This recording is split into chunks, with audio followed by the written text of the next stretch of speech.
Assalaamu alaikum warahmatullahi wabarakatuh. Sabbar ዜና oduu addaati. Muummee ministeera Itoophiyaa Dr. Abiy Ahmad gara addeessatti yookaan gara hawaatti ol ba'uuf deeman jedhan. Sababni deemaniif illee nagaa addunyaa labsuufi jedhan. Biyyoota addunyaa keessa biyyi takka tan nagaa hin qabne biyya isaan bulchan Itoophiyaadha.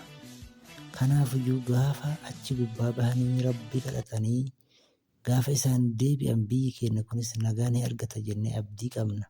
Nagaa lafatti buusuu dadhaban kana gaafa dhaqan nageenyi akka bu'u ni taasisan jennee abdii qabna. Addunyaaf waan deemaniif addunyaa keessa biyyi nagaa hin qabne takka Itoophiyaa waan taateef gaafa isaan dhaqanii deebi'an Itoophiyaallee nagaa argatti, Oromiyaallee ni bilisoomti, badhaadhinni kun itti fufaa jennee abdii qabna.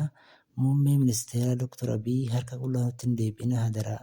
Erga deemtan qullaa akka hin deebine waa fidaa deebi'aa. Let's go share godhaa biraan gahaa hundi keessan.